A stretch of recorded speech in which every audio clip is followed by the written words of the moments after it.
You set a goal. I'm going to eat healthier this week.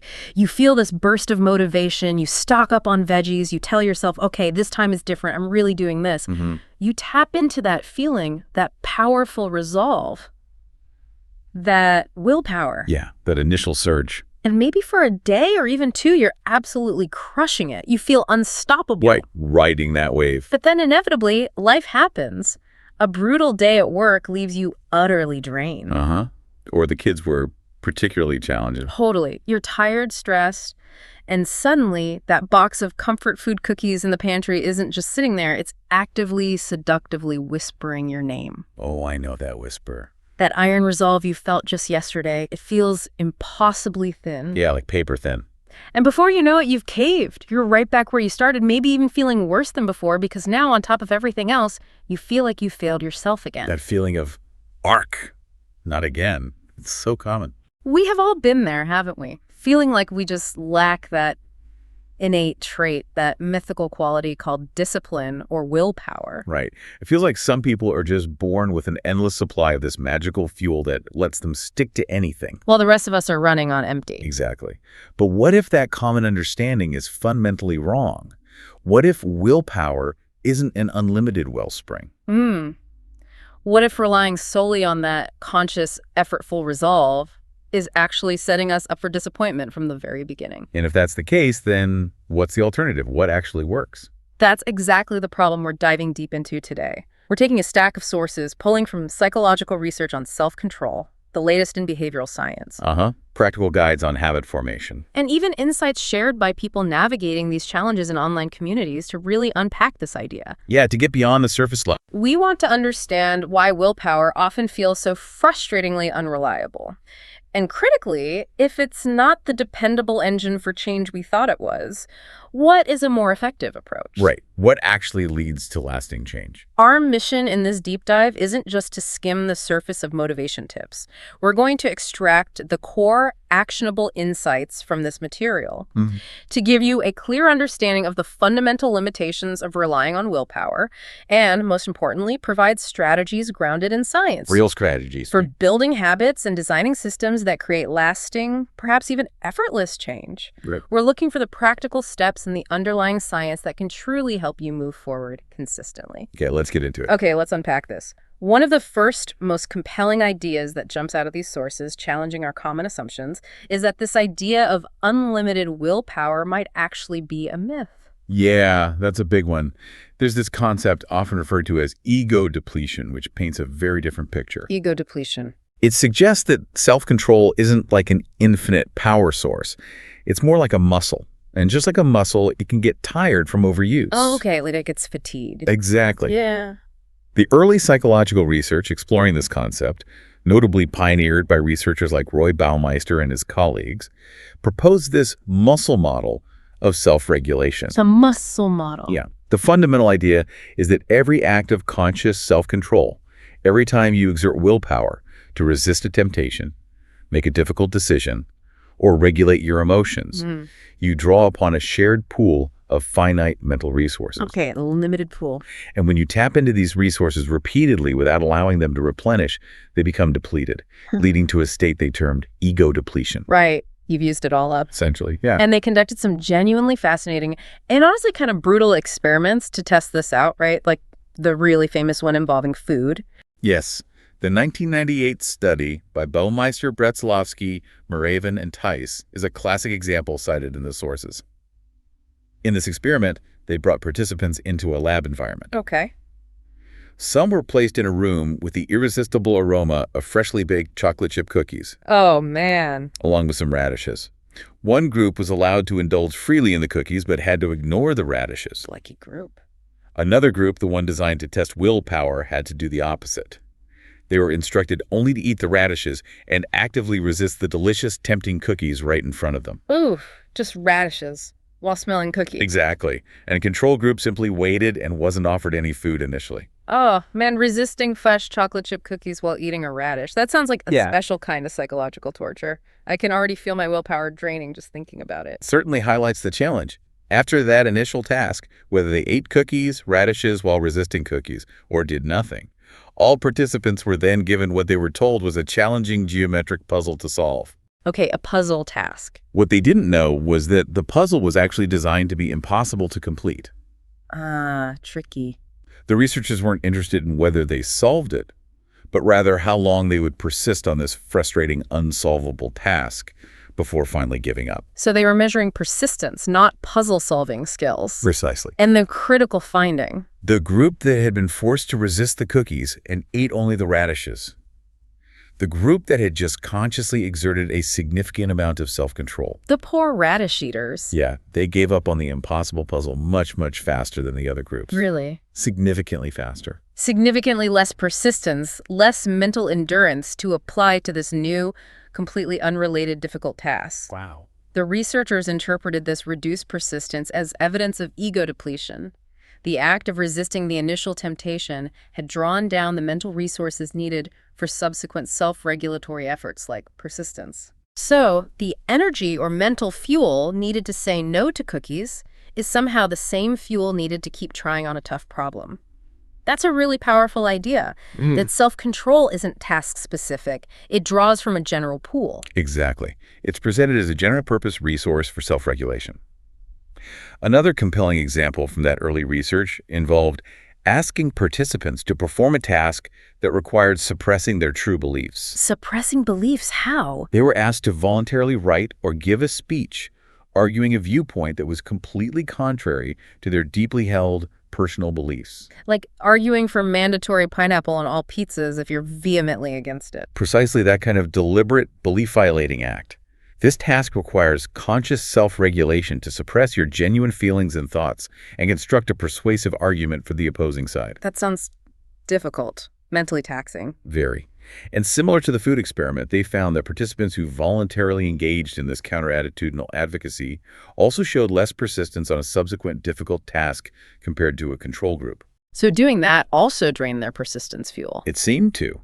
Interestingly, if they were forced to give the speech, the depletion effect wasn't nearly as pronounced. Oh, why would that be? Well, this led researchers to speculate that the act of choosing to exert self-control, the voluntary decision, in addition to the self-regulatory behavior itself, was a significant drain on this limited resource. Making the choice used up energy too. Okay, so whether it's resisting a craving, making a tough decision, suppressing an emotion, or arguing against your own beliefs, all these different forms of self-control seem to tap into this same shared finite pool of mental energy, according to this early model. That's the core idea, yes. The clear implication is, the more you consciously control yourself in one area, the less capacity you have left for the next challenge that comes your way. Right. Every conscious effort to rein yourself in, to choose the harder path, potentially costs you something in terms of mental resources available for future self-control demands. Naturally, once this idea was out there, researchers wanted to dig deeper. Why does this happen? Is there something physiological happening in the body or the brain when willpower is taxed? They definitely explored that. One line of research, though, later subject to significant questioning, looked into the role of blood glucose levels. Ah, sugar. The brain fuel idea. Exactly. Some early studies proposed a link between self-control depletion and reduced levels of blood glucose, suggesting that consuming glucose could somehow replenish willpower capacity. Okay. The idea was that glucose is a primary energy source of the brain, and strenuous mental activity like self-control might uniquely deplete it. So, like, needing a sugar snack to power your brain through tough decisions makes intuitive sense. That was the hypothesis behind some of that initial work. However, it's crucial, as the sources point out, that these specific findings linking depletion directly to drops in blood glucose have faced significant challenges. Oh, okay. Not so simple then. No, they haven't always held up in later, more rigorous studies.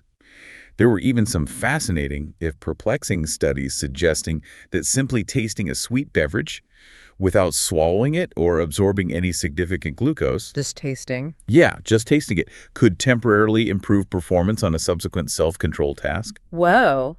How would that work? Well, it hinted that the effect might not be purely metabolic, but perhaps involve some kind of psychophysiological signaling mechanism triggered by taste receptors, like the taste itself sends a signal. Okay.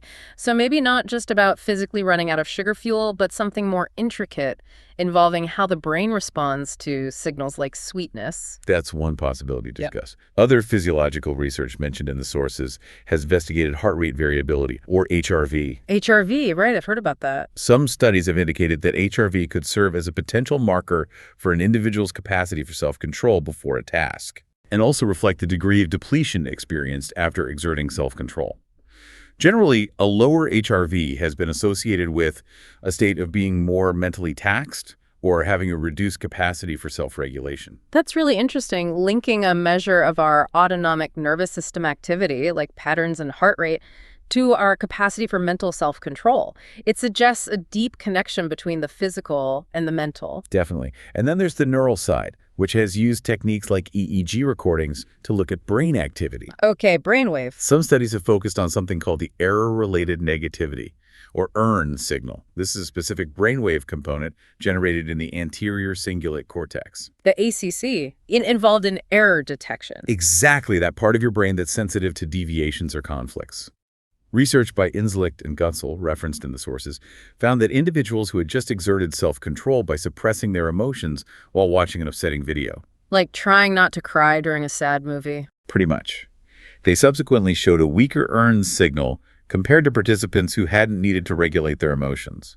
So if that signal is weaker after using self-control, does that mean your brain is literally less effective at spotting potential errors or conflicts? Like you're less likely to notice you're about to make a mistake or act against your intention? That's one interpretation of those findings. It suggests that exerting conscious self-control might temporarily impair the neural mechanisms responsible for monitoring our own behavior and detecting inconsistencies or errors Wow. between what we intend to do and what we are actually doing. It's a fascinating peek into the potential brain correlates of this feeling of being mentally drained. So regardless of whether the exact mechanism is about physical energy, a change in brain activity, or some complex interaction, the takeaway from this research seems to be consistent. Conscious, effortful self-control is a resource that can be taxed. That's the persistent observation, yes. But how does this depletion actually manifest itself in our daily lives, outside of lab experiments involving cookies and puzzles? It shows up in surprisingly broad ways. It's not just about resisting a single temptation.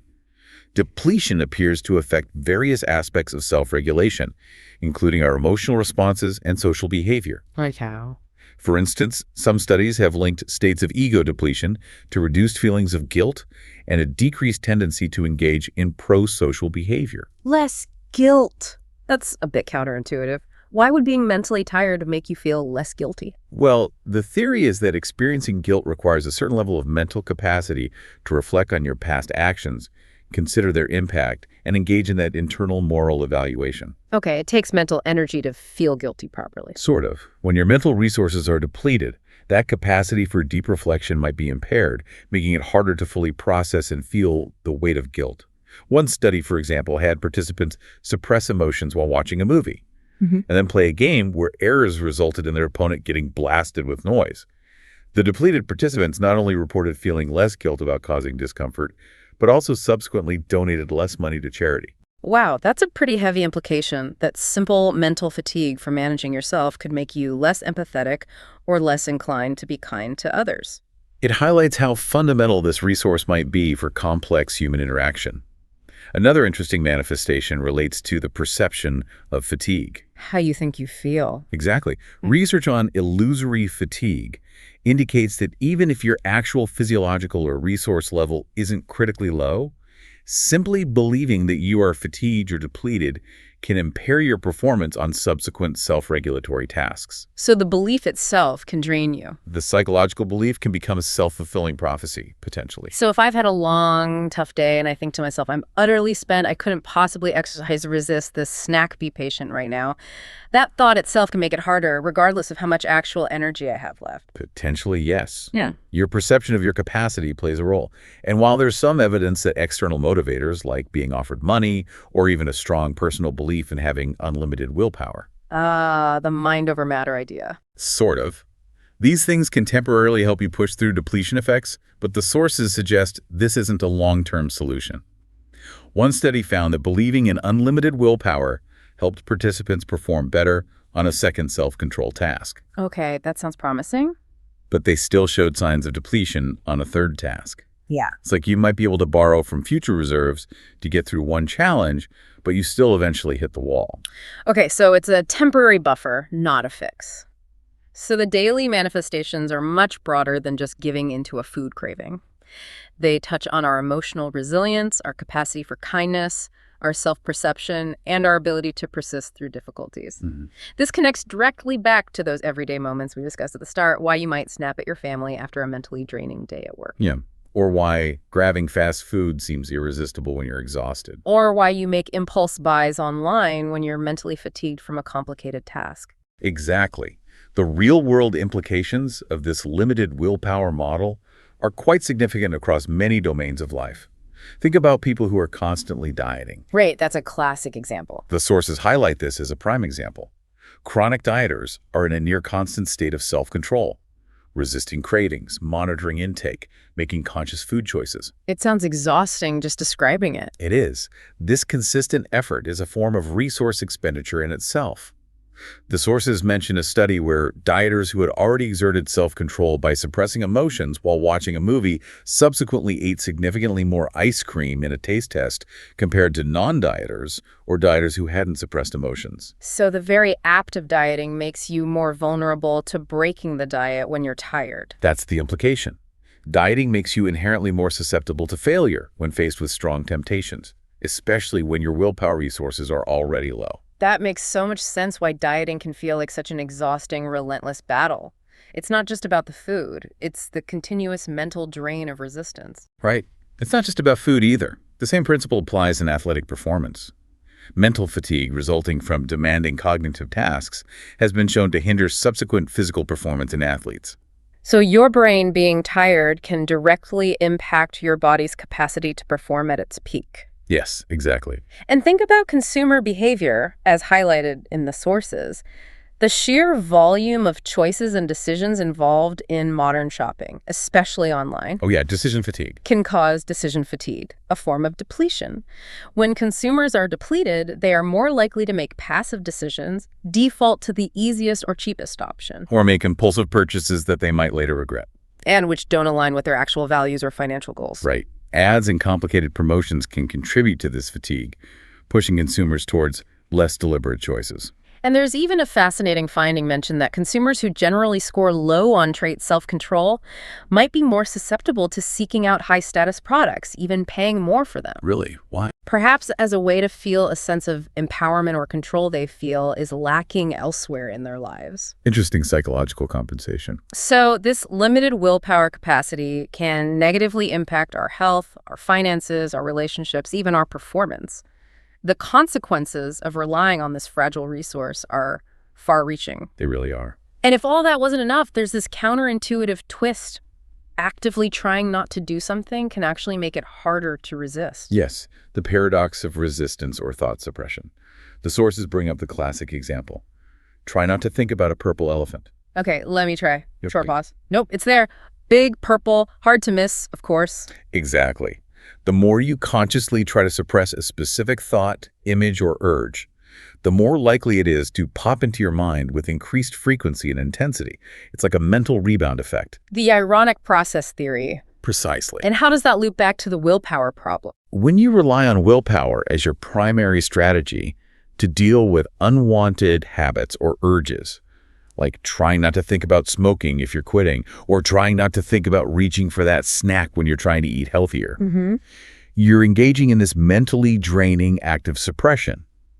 Not only does this conscious effort use up that limited willpower resource, Right, it's depleting. but the act of suppression itself, paradoxically, keeps the very thing you're trying to avoid at the forefront of your awareness, often making the craving or thought stronger or more persistent. So it's counterproductive. It often is, yes. Yeah. It's a counterproductive strategy for managing unwanted behaviors. So using willpower to suppress something can actually make the unwanted thing more salient, harder to ignore, and at the same time, drain your capacity to resist other things.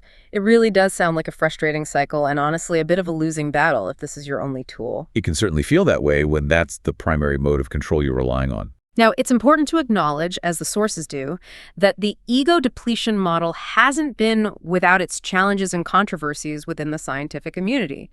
The science is still evolving, right? Absolutely. The concept became quite popular, but it also faced scrutiny, particularly in light of the broader reproducibility crisis in psychology. Right, where older findings didn't always replicate. Exactly, where researchers struggled to replicate findings from earlier studies.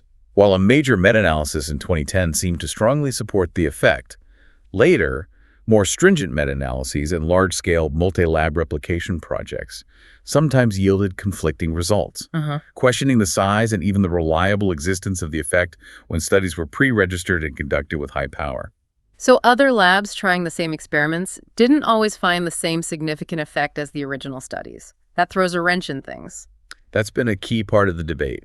There's also been criticism that ego depletion isn't something we can directly measure, like measuring blood glucose or brain activity changes were attempts to do. Right, those were indirect correlates. But the effect itself is usually inferred from the performance drop on a subsequent task. This indirect measurement makes it harder to pin down exactly what's happening. Okay. And alternative theoretical explanations have been proposed that don't rely on a depleted resource pool. Like the process model you mentioned earlier. Yes. The process model, for instance, suggests that maybe the difficulty in self-control isn't due to running out of a finite resource, but rather a shift in motivation and attention. A shift in what you want or what you notice. Kind of. After exerting self-control, your brain or motivation system might automatically prioritize tasks or stimuli associated with gratification and reward, shifting your focus away from control and towards indulgence. So you start noticing the easy, pleasurable options more. Your attention might become more attuned to cues for pleasure or ease, yes. Okay, so it's less about the gas tank being empty and more about your internal navigation system deciding, you know what, I'm tired of driving carefully, let's find the nearest ice cream shop. And suddenly you notice every sign for treats. That's a good way to think about the proposed shift in motivational priorities and attentional focus, regardless of which model is ultimately more accurate in explaining the underlying mechanism. Right, whether it's depletion or motivation shift. Whether it's resource depletion, a motivational shift, a change in brain sensitivity, or a combination, the core human experience remains. Conscious, effortful self-control feels draining. It feels difficult to maintain consistently. Yeah, it really does. And it is unreliable over the long term for many people. The debate around the mechanism doesn't invalidate the practical observation that relying solely on willpower is often a recipe for frustration. Which conveniently brings us to the more promising alternative.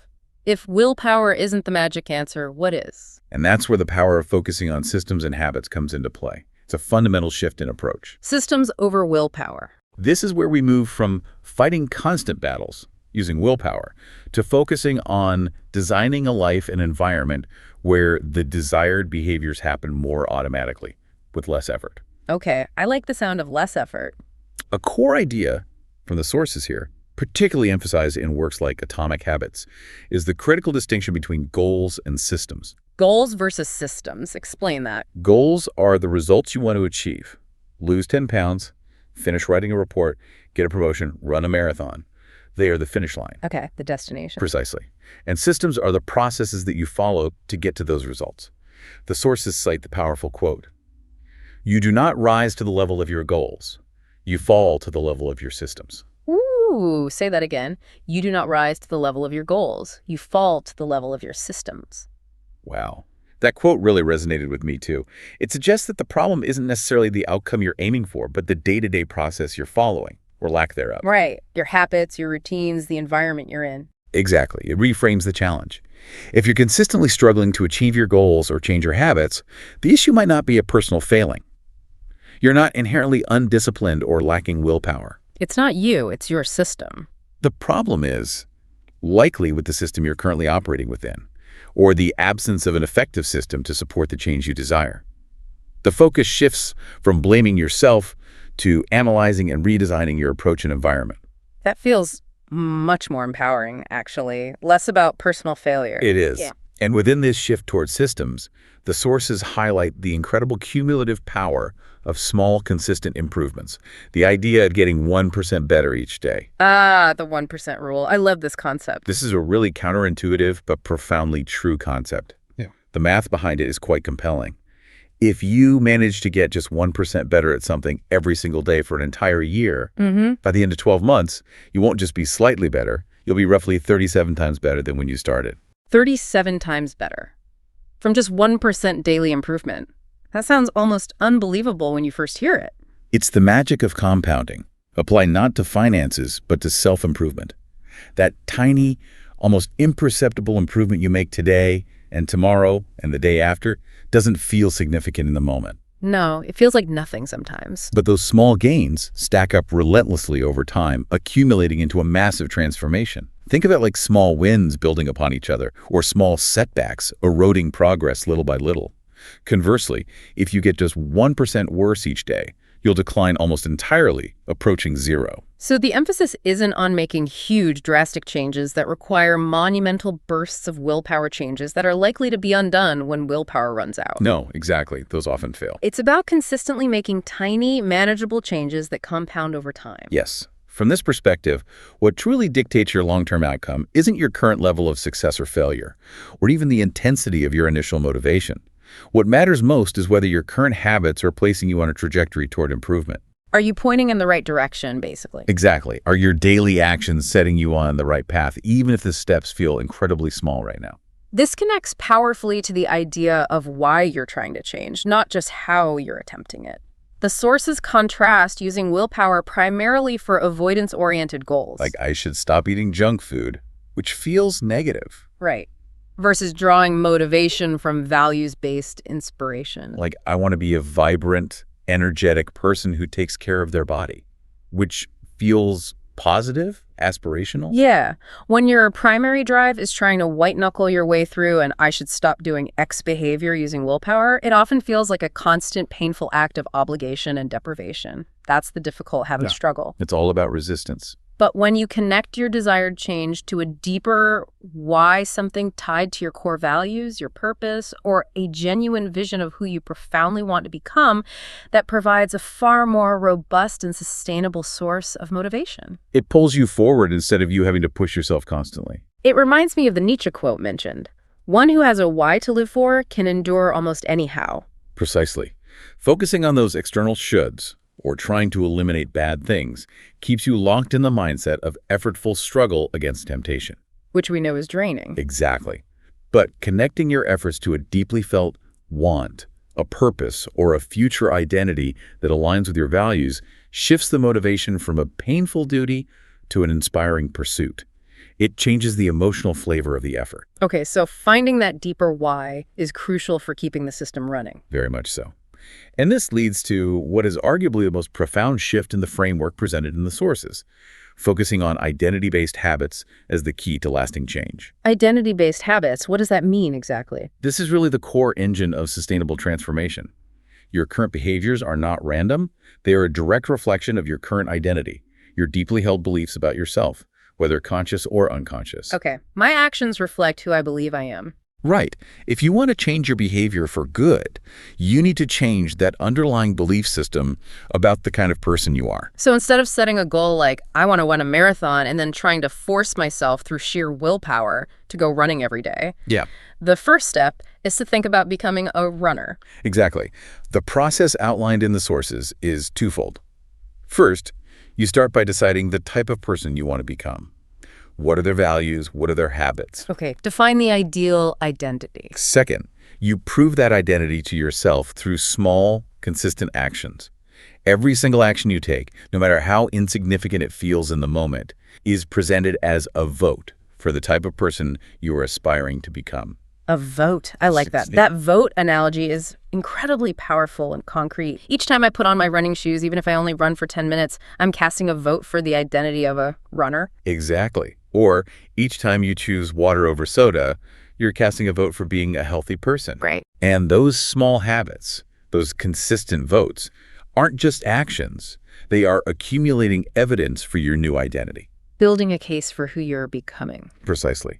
Your identity isn't a fixed state you're born with. It's something that emerges from your habits. You don't just do the habit because you are that type of person. You become that type of person because you do the habit. That flips it on its head. It does. This shifts the focus entirely from the outcome, the goal, or the struggle, willpower, to the continuous process of reinforcing that desired identity with small daily actions. Okay, so we understand why willpower often falls short and why shifting our focus to building systems and cultivating a desired identity is a more effective path. It makes a lot of sense. But how do we actually build these habits in practice? What are the fundamental mechanics of how habits form? Let's get into the nuts and bolts. Okay. At its most basic level, habit formation operates through what the sources describe as a four-step neurological feedback loop. The habit. Right. It's often referred to as the habit loop. And understanding it provides the framework for both analyzing your current habits and designing new ones. The four steps are cue, craving, response, and reward. Cue, craving, response, reward. Okay, break that down. So the cue is the trigger that initiates the process. The starting gun. Yes. A cue is any piece of information or stimulus that signals a potential reward. It could be something external in your environment, seeing a notification pop up on your phone, walking past a specific store. Seeing a certain person, entering a particular room. Exactly. Or it could be an internal state, feeling bored, stressed, lonely, happy. The cue registers and triggers the second step, the craving. The craving, that's the desire. The craving is the motivation, the desire for a change in state. It's the interpretation of the cue. It's the motivational force that makes you want to act. Okay. It's not about the habit itself, but the feeling or state the habit promises to deliver. You don't crave checking your phone. You crave the potential social connection or distraction it might provide. Right. You don't crave smoking. You crave the feeling of relief it provides. Exactly. And that craving leads to the response. Step 3, the actual habit. The response is the actual habit you perform. It's the physical action or the thought pattern, picking up your phone, grabbing a snack, tying your running shoes, thinking a specific thought. The response is the behavior you engage in to satisfy the craving. Got it. And finally, the response delivers the reward. Yes, the reward is the outcome that satisfies the craving and completes the loop. The reward is the reason the habit exists. The payoff. It's the feeling of relief from the craving, the pleasure, the sense of accomplishment, the social approval. The reward teaches your brain that this loop is valuable and worth remembering and repeating in the future. So the loop gets stronger each time. This feedback loop, Clay-Haspett craving response reward, gets reinforced every time you go through it, strengthening the connection until it becomes automatic. And that's the key, isn't it? The goal is for it to become automatic, almost mindless. Precisely. Habits form through the development of implicit associations in memory between the context, the cue, and the response, driven by repeated learning. Okay. As you repeat the habit loop in a stable environment, your conscious intentions and deliberate goals actually become less influential in directing your behavior. You stop thinking about it. While the automatic response, triggered by the context cues, becomes more influential. The habit takes over. That's fascinating and a little scary that habits can become resistant to our conscious desires, like running on autopilot, even if you want to change course. It highlights the power of automaticity. The sources illustrate this with a study involving a sushi-making computer game. Sushi game. Okay. Participants practiced a sequence of steps to make sushi until it became a strong habit triggered by the game context. Even when the rules of the game changed and they were given a new goal requiring a different sequence, They kept doing the old thing. their strong, previously learned habits persisted. The context cues from the game automatically activate the old habitual response, and they struggle to override it with their new conscious intention. Wow. That really shows how sticky habits can be once they're wired in. This demonstrates how deeply tied habits are to their environment and how they can become surprisingly rigid, resistant to conscious override. Context cues don't just passively sit there. They automatically capture attention and activate the associated habitual response. Okay, so understanding this four-step loop gives us the blueprint. If we want to build good habits or break bad ones, we need to influence one or more steps in that loop. Exactly. And that leads directly to the practical framework based on this understanding. The 4 laws of behavior change. This framework translates the scientific principles of the habit loop into actionable design principles for creating and maintaining good habits. Okay, the 4 laws. Let's hear them. To build a good habit, you want to make the habit loop work for you by making it as frictionless and appealing as possible. The 4 laws are: 1, make it obvious. This tackles the cue. How can you make the trigger for your desired habit impossible to miss? Okay, obvious cue. 2. 2, make it attractive. This targets the craving. How can you increase the desire associated with the habit? Attractive craving. 3. 3, Make it easy. This focuses on the response. How can you make performing the habit require the least possible effort? Easy response. And 4. 4. Make it satisfying. This reinforces the reward. How can you ensure the outcome of the habit feels immediately rewarding? Satisfying reward. Obvious, attractive, easy, satisfying. Got it. And, by implication, to break a bad habit, you apply the inverse. Make it invisible, cue, unattractive craving, difficult response, and unsatisfying reward. Makes perfect sense. Flip the laws. Exactly. The power of this framework is that it gives you concrete levers to pull. It's not about wishing you had more willpower. It's about actively designing your environment and your process to make good habits the default path. And bad habits require significant effort. This really brings home the idea of effortless self-control, or, as you put it earlier, playing offense, not defense. Yes. It's not about constantly fighting the temptation. It's about arranging things so the temptation isn't even a major factor. This is perhaps the biggest takeaway from the research cited on people who are good at self-control. People who seem to have high levels of self-control or are naturally good at sticking to goals. Yeah. What's their secret? Don't actually use more willpower or effortful inhibition on a daily basis than others. Their secret isn't more grit in the moment. It's not. No. They simply experience fewer temptations and conflicting desires in the first place. So they're not just better at winning the battle, they're better at avoiding the battlefield altogether. Precisely. They are effective at using situational strategies to avoid situations where temptations are strong. They engineer their environment. A longitudinal study following college students, referenced in the sources, found that experiencing fewer temptations was a strong predictor of achieving their academic goals.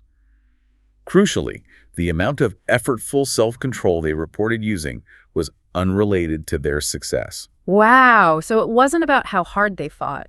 It was about how well they sidestepped the need for a fight. That's huge. It really is a game changer in how you think about self-control. And the reason avoiding temptation is so effective links back to the depletion idea. The mere presence of temptations is suggested to be depleting even if you successfully resist them. Right, because they trigger those conflicting desires that tax your system. So just seeing the cookies or walking past the bar drains a bit of your mental resource, whether you indulge or not. That's the idea. The most efficient strategy isn't to build stronger resistance, but to spend less time in environments where those cues are present. Exactly. Stop trying to win battles of willpower you don't need to fight. Instead, re-engineer your environment to make those battles less likely to occur. And this is where environmental influence and change are absolutely key. Habits thrive on stable contexts. Right. When your environment is predictable, the cues are reliable, and the habit loop strengthens.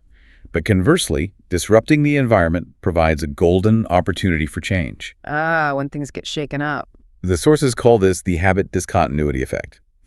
Behavior change interventions are often significantly more effective when attempted during major life changes that disrupt old routines and environments. Like moving to a new city, starting a new job, getting married, or having a child. These events break the link between the old environment and the old automatic habits. It creates a window where the old cues aren't triggering the old responses automatically anymore. A clean slate, sort of. Exactly. It forces you to consciously make decisions in the new context, creating an opportunity to establish new habits before that new environment becomes stable and locks in a new set of automatic behaviors. Okay, seize the moment of disruption. The London tube strike example is perfect here. A partial strike forced many commuters to find alternative routes to work. When the strike ended, a substantial number of those commuters stuck with their new routes. Even if they weren't necessarily better. Even if they weren't objectively faster or easier on paper, because the disruption had broken their old commuting habit and exposed them to a new possibility, which then became the new default. They were essentially forced into a different system, and it stuck because the old system's cue, the usual station path, was disrupted. This concept of choice architecture or environmental reengineering is about deliberately altering the physical or digital environment to make desired actions easier and undesired ones harder. Like simply placing the fruit bowl on the kitchen counter where you see it the moment you walk in instead of hidden away in a drawer. Exactly. You're changing the environment to make the healthy choice the obvious and easy one. The sources use the analogy of a rip current. A rip current. By altering the decision structure, you can essentially create a rip current of behavior that effortlessly pulls you towards repeating the desired action, leading to powerful changes like weight loss or shifting your identity, I am a healthy eater. You're using the environment to channel behavior, making the path of least resistance align with your goals. I love that. And this environmental approach is often more powerful and sustainable than solely relying on cognitive strategies, Right. like creating detailed implementation intentions. The if X happens, I will do Y plans. Right. While plans like, if I see the cookie jar, X, I will immediately leave the room, Y, can be helpful for getting started or handling specific trigger moments. Meta-analyses show they often have relatively small or short-term effects, especially for deeply ingrained bad habits. Why is that? Planning it out sounds logical. Seems like it should work better. It could initiate the behavior, but the concern raised in the sources is that if the environment still strongly cues the old habit, or if relying on the if-then statement keeps you in a state of constant deliberation before acting, You're still thinking about it too much. it might actually impede the crucial transition to true automaticity, which is the hallmark of a strong, effortless habit. Constantly needing a conscious plan or an external reminder might prevent the habit loop from becoming fully automatic and triggered directly by the environmental cue. So the goal is for the behavior to become second nature, and some strategies might accidentally keep it in the manual control mode. It keeps the thinking brain active instead of letting the doing brain take over. That's the potential drawback mentioned. Environmental change, by directly altering the cues and making the response physically easier or harder, often bypasses the need for constant conscious deliberation more effectively. Okay, focus on the environment first. Now, a very practical, low-friction technique that leverages both existing routines and environmental cues is habit stacking. Yes, habit stacking is brilliant in its simplicity. It involves taking a new habit you want to build and attaching it to an existing habit you already perform automatically every single day. So you use a habit that's already locked in as the trigger, the cue, for the new habit, like piggybacking. Exactly. It makes the new habit obvious and easy to remember because it's anchored to something you already do without thinking. The basic formula is straightforward. After current habit, I will sound in you. Simple formula. Could you give me a few more examples? I think seeing them helps solidify the idea. Absolutely. From the sources. After I pour my morning coffee, I will immediately open my language learning app for 15 minutes. Okay, coffee cues Duolingo. Right. After I finish eating dinner, I will immediately load my plate into the dishwasher. Dinner completion cues the plate cleaning. Simple, immediate. Simple ones like, before I even take a sip of my morning coffee, I will drink a full glass of water. Or, after I arrive home and before I unlock my front door, I will take out my keys and the trash bag from the car. These really make the new habit feel less like something extra you have to remember to do and more like the next logical step in an existing routine. It just slots right in. It significantly lowers the activation energy and makes the new habit highly predictable because its trigger is something that happens reliably every day. Makes it obvious and easy. Exactly. You can even use smart connections within habit stacking, linking a new habit you find a bit tedious, like tidying up, to an enjoyable existing one, like listening to a podcast or audiobook. Temptation bundling. To make the response more attractive by adding an immediate reward element. After I put on my cleaning clothes, I will put on my favorite audiobook and clean for 30 minutes. That makes the response more attractive, hits multiple laws. It feels much more manageable than just saying, I need to clean more and hoping willpower shows up. Precisely. You're leveraging the power of your existing automatic patterns as anchors for the new desired behaviors. It's a form of environmental reengineering focused on your time and routine structure. Building habits, designing systems, re-engineering environments. This can feel like a lot to manage, especially when you're first starting. Are there tools or external supports that people use to help with this process? Yeah, definitely. The sources included discussions from online communities about this, right? People talking about trackers and apps. Yes, that's a great point. The conversations from online communities, particularly on platforms like Reddit, highlighted how many people use habit trackers as a support tool. Okay, what kind of tools? People mentioned using a wide variety of approaches, from simple pen and paper bullet journals and basic spreadsheets to dedicated mobile apps and even specialized software like Notion templates. Lots of options. What are some of the features or aspects of these tools that people find most helpful? What makes a good tracker? Based on those discussions, common themes emerged. People highly value tools that offer simplicity and are easy to use daily. That came up a lot. Keep it simple, yeah. Visualization of progress is critical. Seeing streaks, statistics, charts, or overall completion percentages provides a tangible sense of accomplishment and motivation. Makes it satisfying. You see the progress. Exactly. Gamification elements, like earning points, leveling up, or nurturing a virtual entity, like growing a tree or raising a virtual pet, were frequently mentioned as making the process more fun and engaging. Turning it into a game. Synchronization across multiple devices is important for accessibility, and some value automation, like apps that can pull data directly from fitness trackers or health apps. Aggregated scores or overall progress indicators also provide a holistic view that people appreciate. So these tools essentially help implement the make it satisfying principle by providing immediate visual rewards and feedback on progress. Seeing that growing streak feels good. Exactly. They can turn the abstract idea of getting 1% better into something concrete and visually rewarding. The discussions mention specific apps and their appreciated features. Loop for its clean interface and clear stats. Okay. Dailyo for combining habit tracking with mood logging. Habit Now for its aesthetics, though free limits were a downside for some. Habitica for its deep RPG-style gamification and accountability features, though some found it overly complex. Finch for its unique raise a virtual bird mechanic tied to habit completion. A virtual bird. Interesting. And Streaks for its tight integration with Apple Health data to automate tracking certain habits like workout minutes or steps. Many still found manual bullet journaling satisfying precisely because of the physical act of marking off progress. Right, that tactile satisfaction. It's interesting how diverse the approaches are, but they all point back to wanting to make the process feel visible, rewarding, and manageable. Yes, finding the right tool often comes down to personal preference for simplicity versus features, manual versus automated, or how much gamification you enjoy. There's no one-size-fits-all. But you mentioned a note of caution earlier about relying too much on reminders or external prompts from apps. How does that fit in? Could they actually hinder the process? That's a nuanced point raised in the sources. While reminders can be crucial for starting a new habit, especially in the early days, Yeah, getting it off the ground. there's a concern that over-reliance on external prompts could potentially hinder the long-term development of true automaticity. How so? If you always need the app to tell you to do the habit, Yeah. you might not be forming that strong automatic link between the environmental cue and the behavior itself. It keeps you in a mode where the behavior is triggered by an external command rather than becoming an intrinsic automatic response to your environment. It keeps the conscious thinking part of the loop active rather than letting it fade into the automatic doing part, so it never quite becomes truly effortless. That's the potential risk.